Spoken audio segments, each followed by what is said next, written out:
Hi நண்பர்களே, today special evening snacks என்னன்னு பார்க்கலாம் வாங்க. வெள்ளம் எடுத்து தண்ணி ஊற்றி அதை நல்லா பாகு மாதிரி காய்ச்சிக்கோங்க. தோசை மாவை நல்லா வீட்லயே திக்கா அரைச்சி எடுத்துக்கோங்க.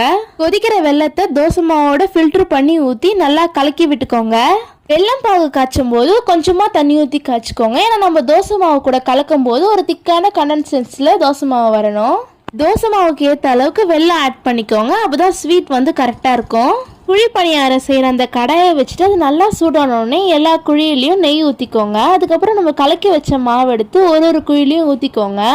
அடுப்பை ஸ்லோ ஃப்ளேமில் வச்சு நல்லா வேக வச்சுக்கோங்க. இதுக்கப்புறம் தான் ட்விஸ்டே இருக்குது, திருப்பி போடவே முடியல. எப்படியோ ஒரு வழியாக கஷ்டப்பட்டு திருப்பி போட்டாச்சு. சுற்றி நெய் ஊற்றிக்கோங்க. அப்போ தான் திருப்பி போடுறதுக்கு நல்லா வாட்டமாக இருக்கும், இல்லைன்னா அப்படியே ஒட்டிக்கும். எப்படியோ கஷ்டப்பட்டு எல்லாத்தையும் திருப்பி போட்டு ஸ்லோ ஃப்ளேம்லேயே வேக வச்சு இந்த பணியாரத்தை முடிச்சாச்சு. எப்படியோ ஒரு வழியாக பணியாரம் அழகாக வந்துடுச்சு. ஸ்டார்டிங்லலாம் நல்லா வந்து கடைசியில் ஊற்றிக்கிச்சு. குழி பணியாரத்தை சாப்பிட்டு ஈவினிங்காக முடிச்சாச்சு. இதோட நான் இந்த வீடியோவையும் முடிச்சிட்டேன். அடுத்த வீடியோவில் உங்களை சந்திக்கிறேன். பாய்.